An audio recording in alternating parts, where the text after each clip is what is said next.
One Saturday night in 1978, terrible events began to unfold close to a surf life saving club on Barrenjoey Road.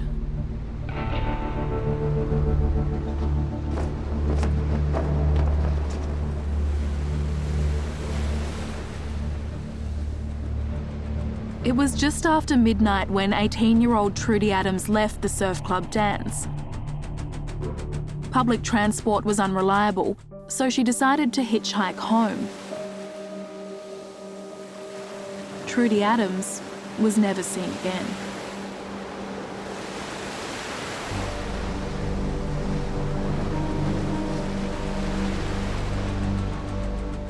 It's a 40-year-old mystery that still haunts a family and a community. I didn't want vengeance. I just want to know what happened to her. It casts suspicion onto Trudie's ex-boyfriend. Even 15 years later, not that long ago, somebody's, the murderer. And led to a criminal monster with police connections who roamed free for years. He was actively picking up hitchhikers. He was raping them, he was committing violent acts, he had weapons.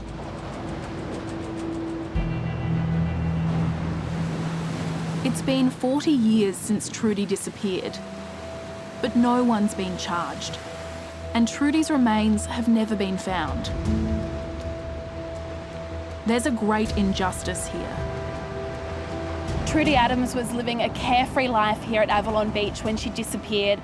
There's so much information out there. There's an original police investigation in 1978, and police have picked the case up multiple times over the years, but have never been able to determine what happened to Trudie. This case goes to bigger things.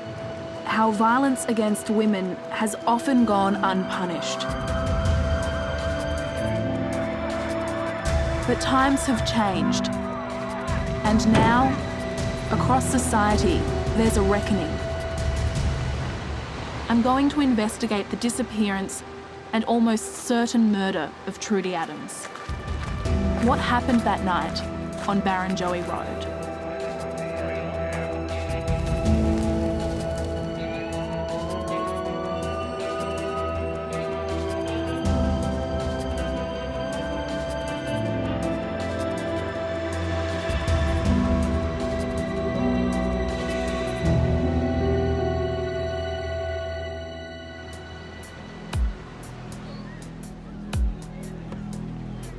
I'm starting with the night Trudie disappeared from Sydney's northern beaches. It was a story that gripped the nation. It was here at a dance at the Newport Surf Life Saving Club that Trudie was last seen on Saturday night. She walked across the park to Barrenjoey Road. A beige or fawn panel van was seen to stop. When it drove off, Trudie wasn't there. At the time, the hunt for Trudie was the largest missing persons search in New South Wales history. Also sweeping through the bush, Trudie's father, who now says he's prepared to accept the worst. Please contact the Mona Vale Police urgently. Time is running out. Trudie's body was never found. Her missing persons file remains open today. Trudie's case has been investigated 4 times by police. I requested access to their files, but they refused, saying they didn't want to participate out of consideration for Trudie's family.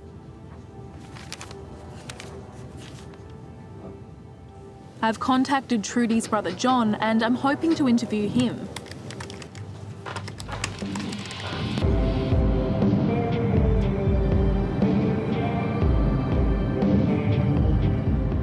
In the meantime, there is an ex-cop who can advise me. In 2008, Gavin McKean was one of the last detectives to investigate Trudie's disappearance. Nice to meet you. So you worked on Trudie Adams' disappearance for 2 years. Yes. What am I in for? What's the scale of this? Well, it's very big. It's not a straightforward case. The investigation from the very beginning was sort of split into 2 directions, and we did not have enough evidence to progress the matter. Do you wish that you'd been able to get further? You always do wish and hope that you could come to a resolution that would result in a successful prosecution. We just didn't have enough for that. Do you think that it's important that this case gets picked up and looked at closely again? Yeah, I think it is. I think you'll find that there's organised crime, there's potentially police corruption, there's informants, there's drug dealing and drug importation, and there's the culture that you're also dealing with back in the 1970s. There's all these aspects to this mystery that are much bigger than just Trudie's disappearance. The really big question here is how the hell does an 18-year-old girl on the northern beaches end up somehow intertwined in police corruption and possibly cover-up? That's what we need to answer. I was born a decade after Trudie vanished, so I'll need help understanding the world of the 70s. This is Neil Mercer. We've worked together before. He's one of Australia's top investigative journalists and a specialist in the crime and corruption of the time. I first started reporting on crime in Sydney in about 1981, so it was a couple of years after Trudie Adams. And for her to never be found and for nobody to ever be charged, put yourself in the position of, say, her dad, who's now clearly getting on in years, and you wonder how he could cope, just not knowing. I mean, in the best of all possible worlds, you would hope that at the end of this, you know, something might be shaken loose.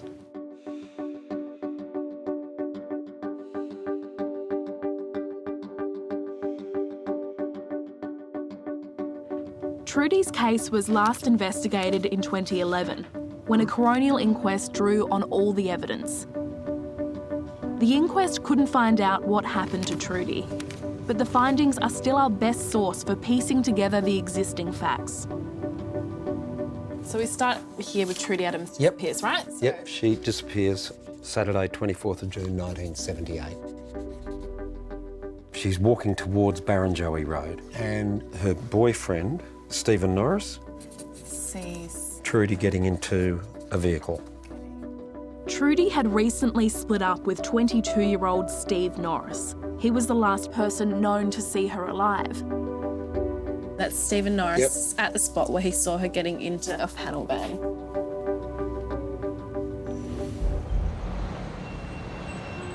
In his statement to police, Norris said he saw Trudie get into a fawn or beige Holden panel van. So Steve Norris, he hitches a ride and goes back to her house and he sees Trudie's mum. Yep. So... And her mum she was really concerned because it was unlike her. She was bright, she's reliable, she would phone. That encounter between Steve Norris and Connie Adams led to one of the biggest puzzles of the case, a confusion about the kind of car that picked up Trudie.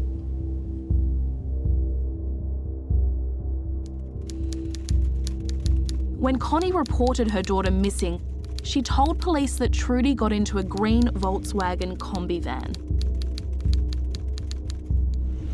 This contradicted Steve Norris, who said he'd seen a fawn panel van.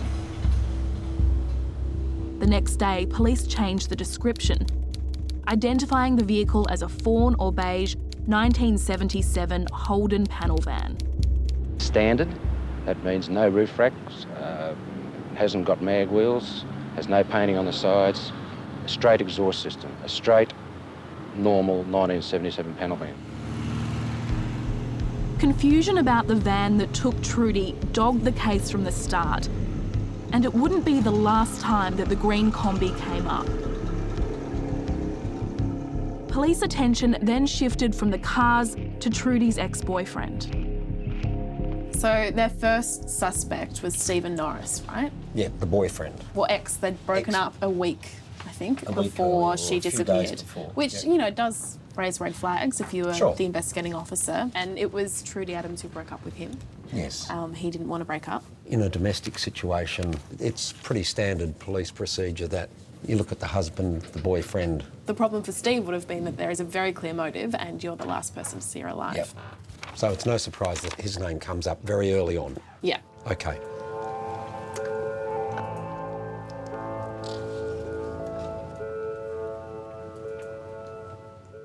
So at this point, I think we've reached a stage where we really need to find Steve Norris and approach him and talk to him.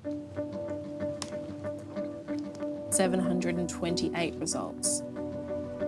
I'm looking for Steve Norris, but maybe I've got the wrong number if you've never heard of him.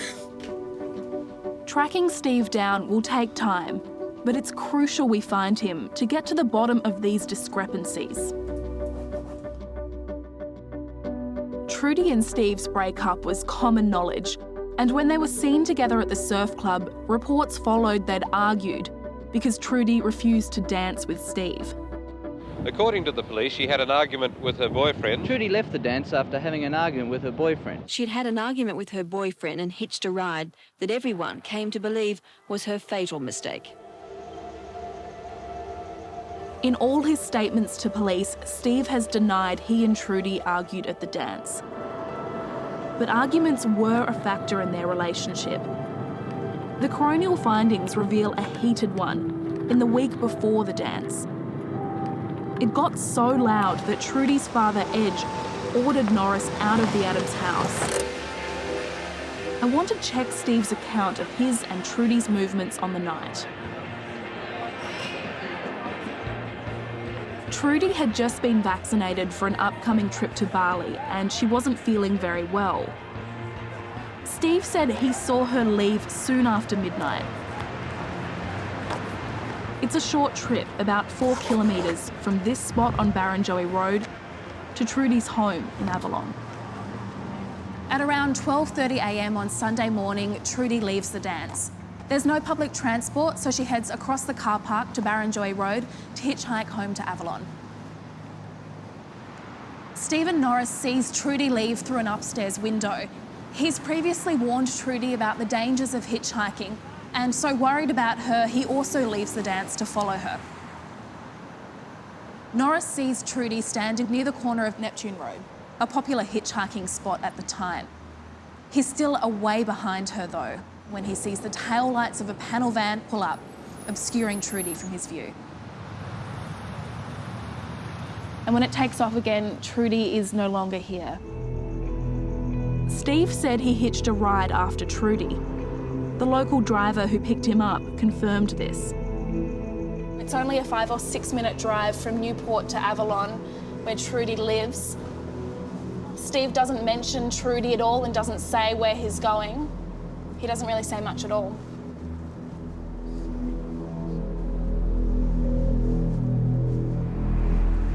This is Central Road, where Trudie lived with her family.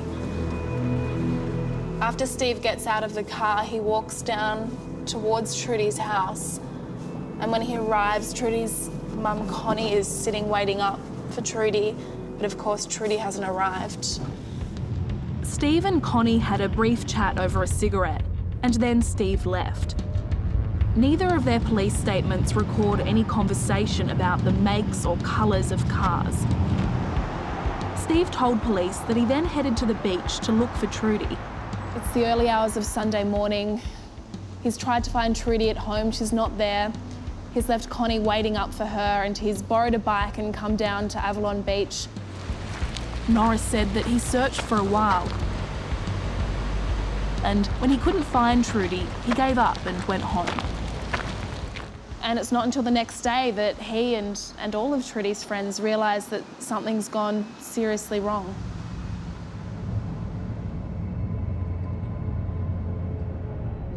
Steve's version makes sense, but after he left Connie, there are no witnesses to support or contradict him until he returned to his parents' house 2 hours later. So did Trudie simply run away? Was she abducted in a random attack? Or was she targeted by someone who knew her?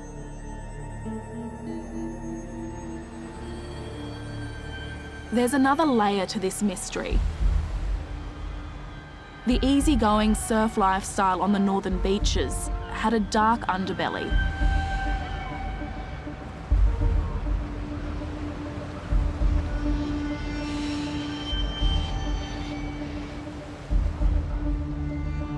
In 1981, the Stewart Royal Commission revealed that the northern beaches had become a hotspot for the illicit drug trade from the late 70s. Drug money fueled an increase in police corruption. And as a young crime reporter, Neil Mercer watched it unfold. The amounts of drugs became bigger and the stakes became higher. The amount of money involved got a lot larger. And, you know, there was no doubt on the northern beaches for many years there was police corruption, allowing some of that drug trade to carry on. So, yeah, there was a dark underside to this very picturesque, this very beautiful part of Sydney. Trudie was about to holiday in Bali, a popular route for drugs bound for Australia. Some suspected her abduction was drug-related, including her mum. I didn't want vengeance. I just wanted to know what happened to her. Trudie, Connie claims, might have been killed because she refused to be a drug courier on a soon-to-be-taken trip to Bali, but police have always discounted the theory. So was Trudie the kind of person to get involved with drugs? Today, still searching for answers, her brother and elderly father. Trudie's brother John was considering an interview, but he's changed his mind. Yeah, of course.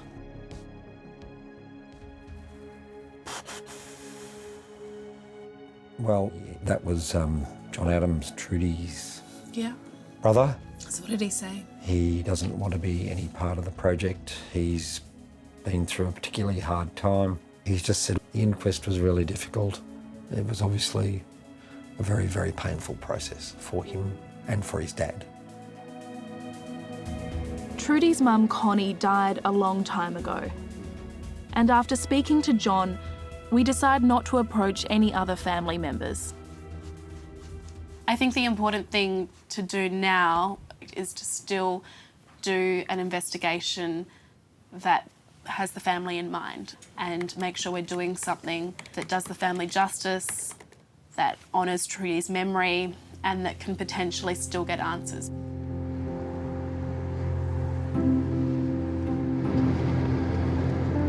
Trudie's friends would know if she was involved with drugs. Two of them, Leanne Weir and Anita Starkey, have agreed to speak with us. Oh, that's a great photo. That's Trudie there. In the green bikini? That's Leanne. What do you reckon? Yeah, that's me there. That's a beautiful Isn't it? photo. It's lovely. Yeah. Trudie, myself and Debbie. I love the outfits, the fashion of the 70s. Just looking at these photos, she's almost always got a big smile on her face. Yeah. She's sort of skylarking a bit. She was fun. She was a great friend. Do you remember when you first heard that she was missing? Yeah. So I was working in the newsagents, in the local newsagents, and on the Monday morning, my cousin Debbie came in and said, "Have you seen Trudie?" I said, "I haven't seen her since Friday afternoon."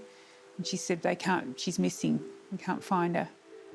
And that was the start, because then everyone was asking and looking, and then the police were there. And Do you remember what you felt when you first heard that she hadn't been seen for? Yeah, sorry. Can I just have a break? Sorry, thank you. Sorry. You okay? Yeah, I'm fine. I'm fine, thanks.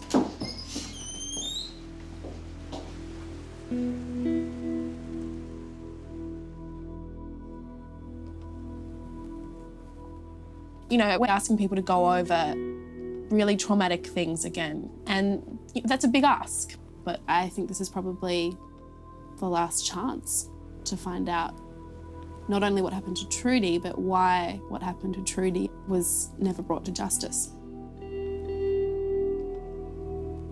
It's sensitive, but we do have to ask some difficult questions. Because she was going on holidays to Bali, and there were rumours floating around that she was going to be a drug mule. Did you ever hear that? No? No. Only more recently when I've read the inquest and things like that. What do you think about that? We weren't involved in drugs at all. She wouldn't have done that? Oh, definitely not. No way. Do you remember Steve Norris? She did tell me that she was breaking up with Steve, that she wasn't happy with it and they weren't getting along. And, so that was on her mind. When Trudie did disappear, perhaps not unnaturally, Steve Norris was a suspect. Did you ever think he would be a suspect? No, I didn't. I did. But that was because I'd had that conversation with Trudie the night before. So I sort of thought, well, I thought they were arguing and she's run off and he's gone after her. And at that stage, he was the last one to see her. And I just thought, oh. Leanne, you were very quick to say no. No, I've always felt that Steve had nothing to do with it. Always. That's just my opinion. Why is that? I just don't think he'd do something like that, or would he be capable of it? I don't think so. Because, you knew him. I do. I didn't know him. Do you remember when you thought that she may have been murdered? It was terrifying. I think that's when it hit home, really. Yeah. Yeah. And it was on the front of the papers. Mm. And you'd have customers saying things to you which weren't very nice. Stupid young girl. What was she doing? Hitchhiking and... It was like it was her own fault. Yeah. That doesn't sit well with me. Sorry. Not good. No, that would... She didn't ask for it. She was just trying to get home. An 18-year-old girl trying to get home with no way home. Even though she was hitchhiking, she still don't deserve to be murdered over it. I wish they could do something. Yeah, I wish, like you said, somebody could be held accountable. Yeah, absolutely.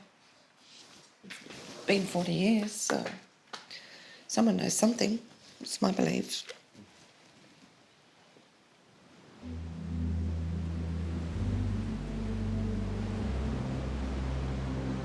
It was 40 years ago, and to see how much it still affects them today was really moving, I think, and a real testament to how much of a person Trudie was. But they were very categorical about Trudie not being involved in any sort of drug running. The other person who obviously would know about Trudie and any drug connection is her boyfriend at the time, Steve Norris, and we need to track him down because he would know. We've narrowed down our list of places Steve might be. And we're investigating another lead, a crucial mystery phone call to police 5 days after Trudie vanished. Good morning, police. Last Thursday, an anonymous phone call triggered off extensive police searches for Trudie. The caller indicated that he'd murdered Trudie and dumped her body off Barrenjoey Road. Police are convinced the telephone calls were not from a sadistic hoaxer. The caller rang Trudie's home with a similar message. Police believed they were now looking for a body.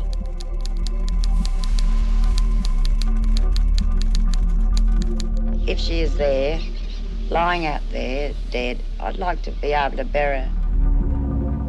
Barrenjoey Road runs alongside the Coronial National Park, 150 square kilometres of rough and often impenetrable terrain. 100 police combed through bushland either side of the road, a 15-kilometre stretch. They were joined by council rangers and later by a civilian crew made up of Trudie's family, neighbours and friends. We're all very fond of her, and we all feel like as if it's our own daughter. Everybody in Avalon, and the district, the whole district, all the young kids she went to school with, they're all helping, even the shopkeepers. How much hope do you have of finding her alive? Oh, I hope we don't find her. I hope she's done the midnight flip, you know, and she's all right. The search continued, spreading out from Barrenjoey Road deep into the national park.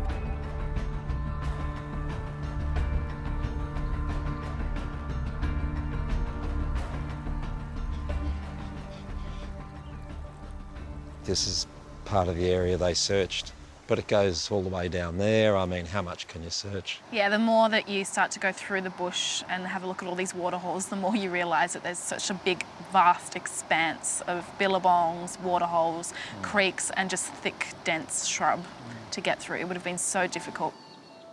Police struggled to cope with the volume of information about Trudie's disappearance and the scale of the search area. After 6 weeks, the search for Trudie was called off. The mystery caller was never identified. Simply because somebody says something doesn't necessarily mean it's true, of course. hundreds of calls start coming in. They've got to log all these calls. Yeah. They've got to get all the details. They're doing it on typewriters, on running sheets. I think what this sort of case reveals is how difficult it is for the police. One reason police received so many calls was that Trudie was a big, shocking story. We've come to the State Library, where the original newspaper articles are kept, hoping they reveal more about her disappearance.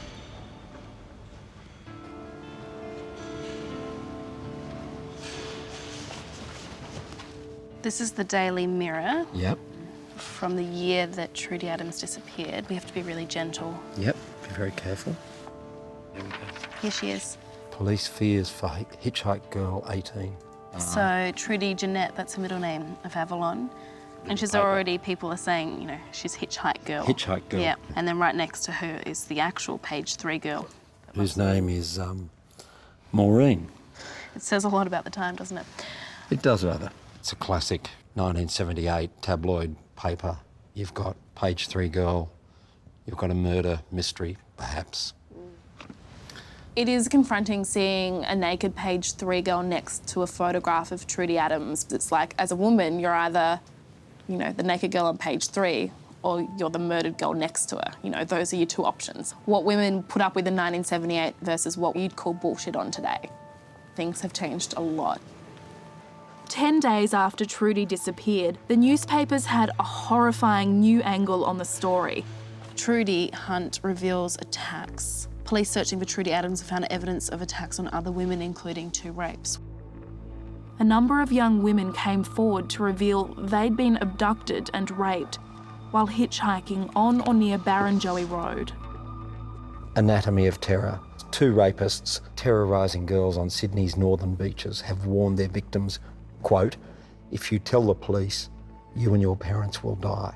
One of the senior detectives at the time, Detective Senior Constable Gary Matthews, is being quoted, and the 9 girls who've come forward were beaten or terrified into submission. 2 of them under 16.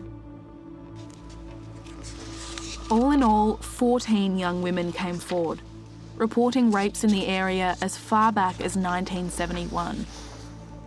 To me, it sounds like if Trudie Adams hadn't gone missing, these women would never have come forward to police. And these are really serious, awful, brutal attacks by the sounds of it. And they're on really young girls, girls who are under 16 years old. And I just can't fathom that they wouldn't have felt like they could come forward until someone completely disappears. I find that really disturbing. Because I think from what I can tell, the attitude at the time was, well, you were out alone at night. And bad things happen, you know, to women who are. That still hasn't changed I agree. to a degree. Yeah.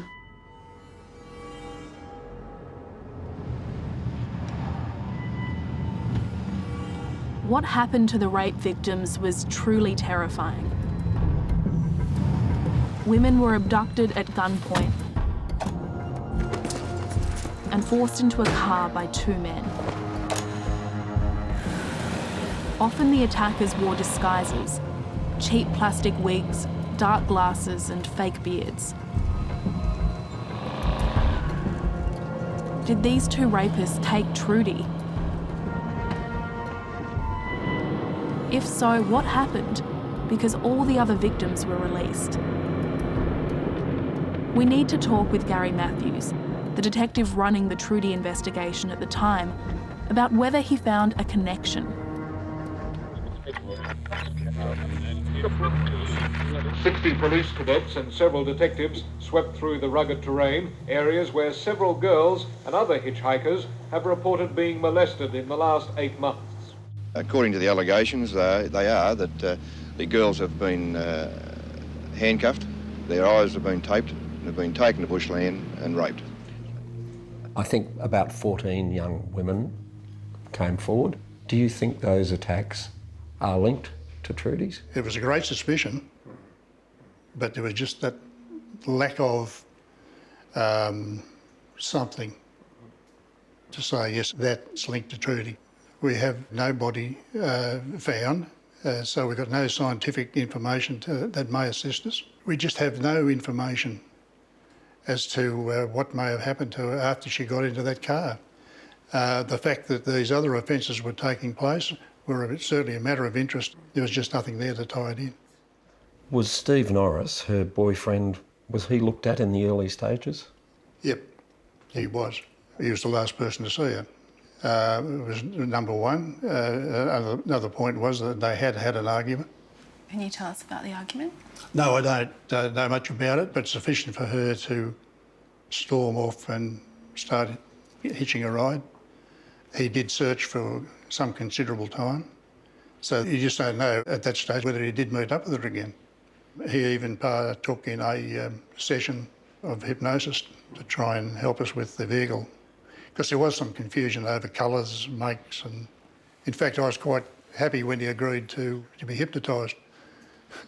I thought that perhaps he might even say something he shouldn't have, but you never discount anyone completely. However, I must say Steve was always believable. Gary seemed happy to clear Steve, but I'm still curious about those arguments.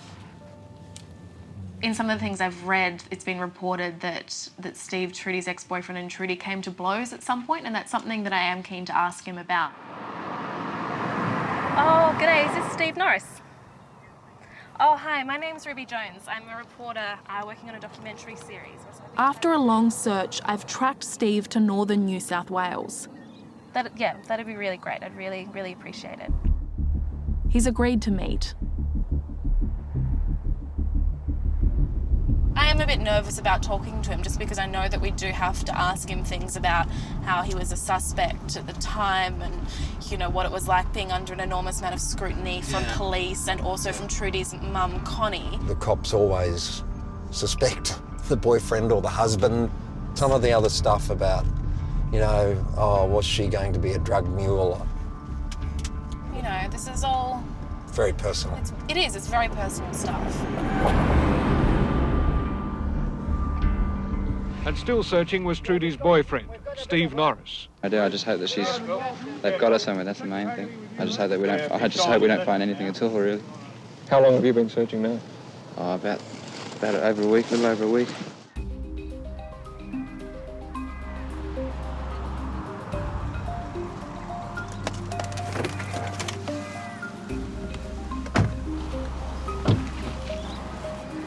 And Steve, you mentioned that you had something of Trudie's? Yeah, I've got a sarong I've had of Trudie's from way back that she had. It's a little bit, tatty on the edges, but it's the actual sarong. It's just the only thing I've been able to keep of Trudie's. Yeah. It's lovely. Because Connie wouldn't let me in a room to get anything that might have been of mine or any memories of her, so I just kept away from all that, but that's fine. Everything else is up in there.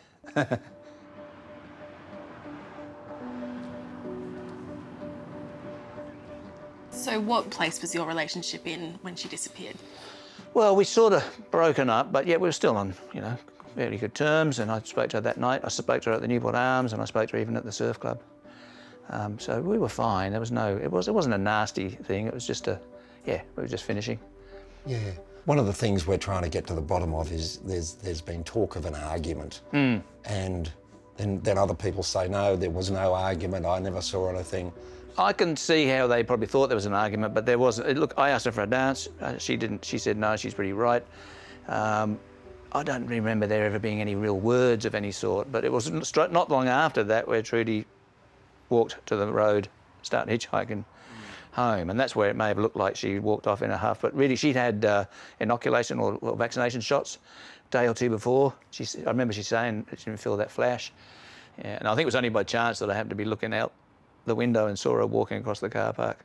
I knew she was going to go hitchhike. I just went down and went to go after her to see if I'd either hitch with her. And then that's when I saw the brake lights of the car pull up, and I knew she was getting a lift, and I can still see it today. And it was a beigey colour. They were saying it was a green combi. I'd had to ring up and say, I don't know where you got this green combi thing from, but I'm telling you, it was a beige panel van. I think maybe Connie had perhaps said that she thought that you'd said it was a green combi. Right. Yeah, which I don't know where that came from. I couldn't imagine me saying to her it was a green combi when I knew it wasn't. But How do you know? There's been reference to an argument that happened earlier. It wasn't very pretty, and I remember Edge, I think, had asked me to leave because it obviously was getting a little bit heated. So maybe I'm getting annoyed that we're breaking up, or she was, I was, I don't remember, but I just remember being around the back of her house and having a bit of an argument there, and Edge said, look, Steve, I think you better go. And I remember leaving. So, yeah, that was obviously a bit of a heated sort of argument, yeah. And did you come to blows? No. Were you questioned by the police early on? Yeah. Quite a lot. I would have been pulled in for about 4 or 5 interviews, and sometimes 2 o'clock in the morning they'd ring me up and say, can you come in, we need another statement. Why were they calling you at 2 in the morning? I don't know. I just reckon they're just trying to catch you a little bit off guard. I don't know. I got annoyed a couple of times with certain police officers who thought, well, you're the coolest bloke we've ever come across. And they were sure it was me. I mean, later down the track, even 15 years later, and not that long ago, somebody's, the murderer, they call me or something like this. Well, I had to ring that bloke up and put him in his place because it's like, mate, you don't do that sort of shit. You just don't say that.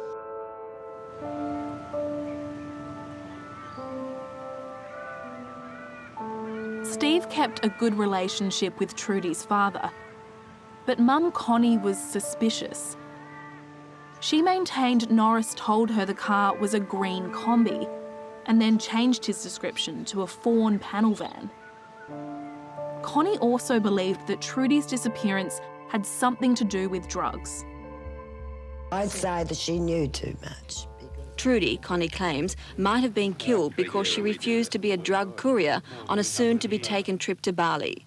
But police have always discounted the theory. But I knew straight away it's nothing to do with a drug deal. I mean, everybody might have dabbled in drugs over the years in that area, but it was on a minor scale. Trudie was literally just going for a holiday to Bali, and would never have been any of that sort of big drug deal thing. So Connie, she took it pretty hard. She took it real hard, and understandably, it's her daughter. 2 or 3 months later, they had a party. I think it was John Adams' birthday party.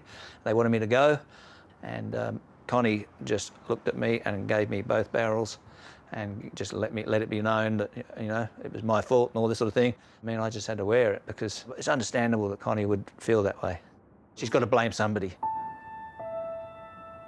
I believed Steve when he said that he'd asked Trudie to dance on the night and she had said no, and that's what people had interpreted as an argument at the surf club. I think, you know, that seemed true to me. And it's clear that, you know, Edge trusted and liked him after Trudie had disappeared.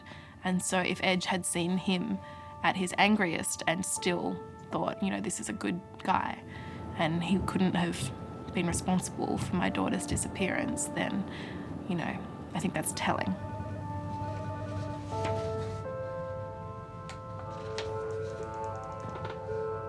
They're talking about Trudie's dad here. I just don't know how you would ever cope. You know, she's 18, she walks out the door one night and never comes home, just completely disappears. Well, your daughter's 18, isn't she? Yeah. Yep.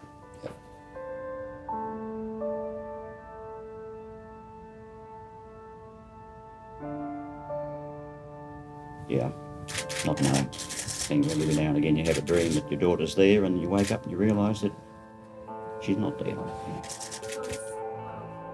I mean, I know people lose their children in accidents, but they always have a body or something, or a memorial or a church service.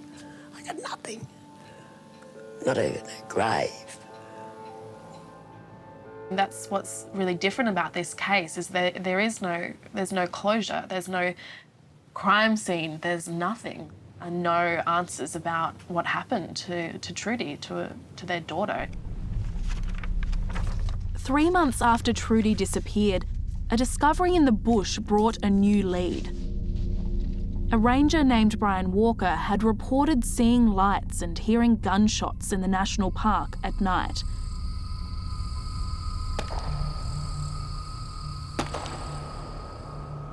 Sometime later, while riding through the bush, Brian stumbled upon something truly chilling. He's taking us back to the site to see if anything remains. Yeah, I just stopped the bike there. I walked down this bit of a track and walked in here because I thought, geez, what's that? When I come in, there was a shovel and a crowbar stuck in the ground, And this hole was empty. I can't believe it's still here. I can't believe it's an open grave 40 years later. No, I expected it to be probably silted in a little bit more. Brian then noticed a sports coat hanging on a tree. So where was the coat hanging? But I believe it was just there where that bit of tape's on that tree. This is. What was the kind of feeling you got when you were standing here with the sports coat hanging and the shovel and the hole? Well, I felt scared looking at a hole like that. I thought it was definitely going to be a grave. For who or for what, do not know. Did you think that the person whose coat it was still around? Yeah, I suspected he was. Yeah, because we'd had rain and there were footprints here where the sand had been lifted off from someone's foot and you could see the dry footprints. So I assume whoever did this heard me coming and was just somewhere in the bush here. And maybe watching you. Probably, yeah. I could have ended up in there. That's a scary thought. Yeah, it is, isn't it? I got very jittery. I thought, gee, I'm out of here. Yeah, so I took off. Thanks for showing us. Were these gravediggers and the rapists one and the same? If so, who was going to end up here? All the rape victims were between 16 and 18 years old, invariably picked up late at night, often from the Newport area, often while trying to hitch a ride. The attacks were apparently particularly vicious. It looks like the same persons are responsible. They're brought to this area and one of the girls in particular has described an area that the rape took place, which is similar to the area we're searching. The proximity of the mystery grave to the rape site was significant. Both were only a few kilometres from the home of a career criminal and sexual offender called Neville Tween. Tween had done time for a violent sexual attack carried out in bushland not far from the mystery grave. He owned a light-coloured Holden panel van. And several rape victims identified Tween and his associate as their attackers from a selection of mugshots. In each case, there were two men. Each case, two men. Different cars? Different vehicles. With that in mind, the search went on in a bid to find some clues to the disappearance of 18-year-old Trudie Adams. The search did uncover a few objects: a blanket, mattress and clothing, even a stolen car and a wallet, but none to match the clothing Trudie wore Saturday week ago. It's compelling circumstantial evidence, and it made Tween a suspect for the rapes and the disappearance of Trudie Adams. But when it came to interviewing him, police found their hands tied. Well, it came to my attention, obviously from intelligence, that an offence had taken place and it was suggested that he could be responsible. Did you ever manage to talk to him? Never spoke to him. I was told somewhere along the line that his solicitor had been in touch and said that he was not to be spoken to or interviewed. How Tween's solicitor knew his client was a suspect isn't clear. Did corrupt police tip him off? The solicitor has denied he made the call. Gary Matthews couldn't investigate further. As a homicide detective, he didn't work rape cases and was immediately reassigned when the Trudie search ended. An 18-year-old girl has disappeared, certainly murdered. You've got these suspects, hard, nasty, vicious criminals, and he's not given the resources, he's not given enough time. What happens to the investigation? I agree. Like, even if you can't find out what happened to Trudie, I feel like there was a lot there that could be, investigated further for these women. Well, one of the police involved in the subsequent cold case investigation said, quite bluntly, he thought the chief suspects for the rapes should have been charged. And he wondered why that they had never been charged. How Neville Tween and his offsider escaped more rigorous scrutiny remains one of the most enduring mysteries of this case.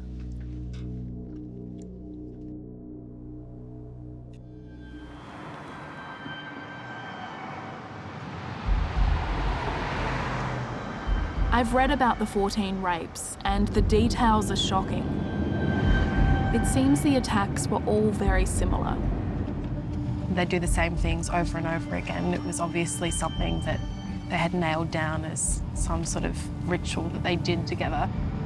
To try to understand what could have happened to Trudie, I'm heading to a site where police found a mattress that matched several victims' descriptions. The attacks were all at night, beginning on Barrenjoey Road or nearby beaches.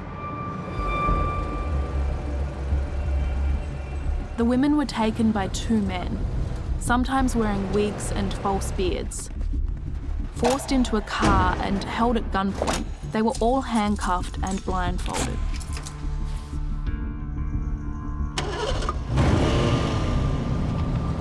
The attackers drove the women to nearby bushland before the car turned off the main road.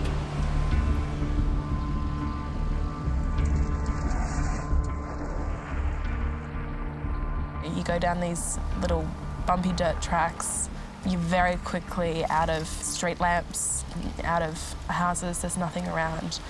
You know, you go from a main road to feeling really isolated really quickly. Some women reported hearing the sound of power lines close by.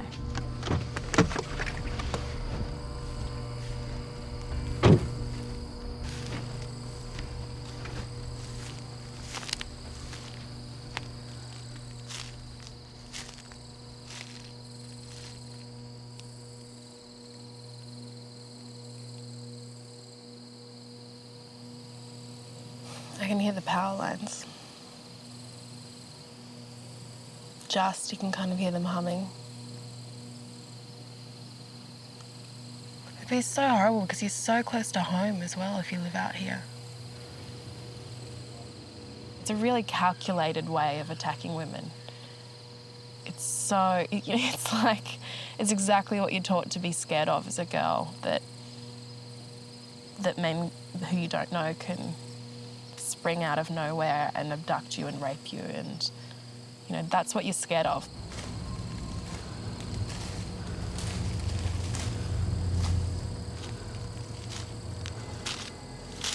Forced out of the car at gunpoint, women were taken to a mattress that these men had put here.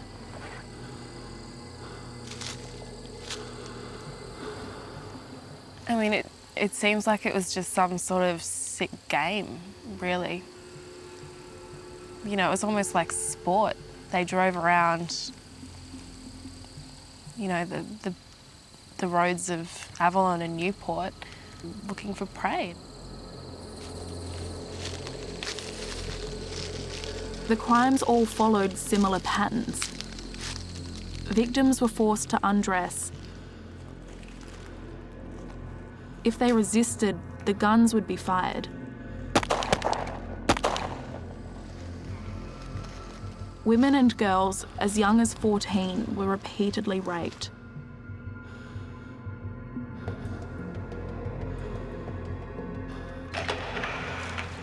Sometimes the men took Polaroid photos.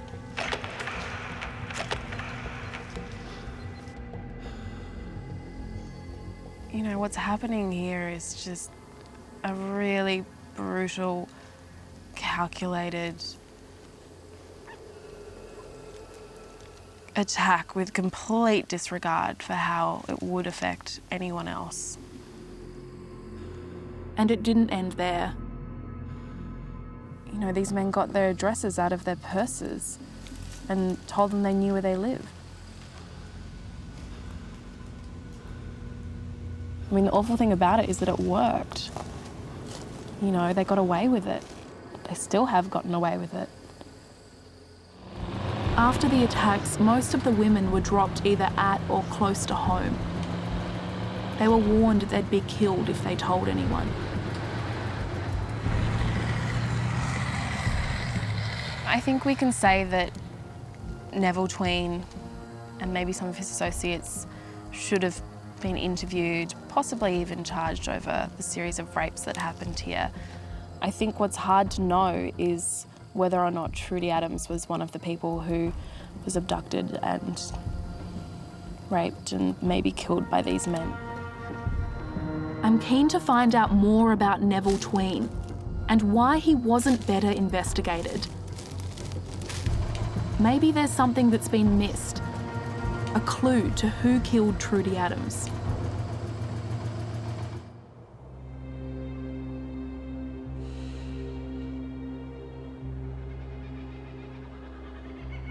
Six months after Trudie disappeared, a new twist would turn the case on its head. Police believe it will soon be solved.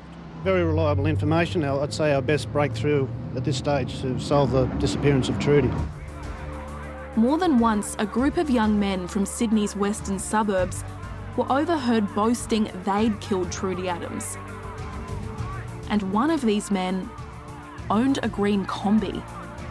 Police are now certain it was a lime-coloured Kombi van carrying a group of men.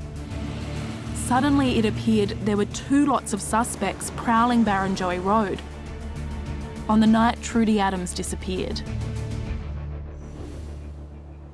Next time, with the help of a former suspect, we discover a treasure trove of documents.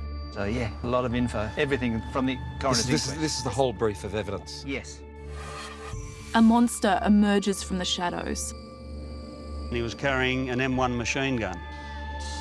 And a new investigation You're worried getting into the car if there's going to be a bomb. Yes, absolutely, absolutely. leaves a good cop fearing for his life.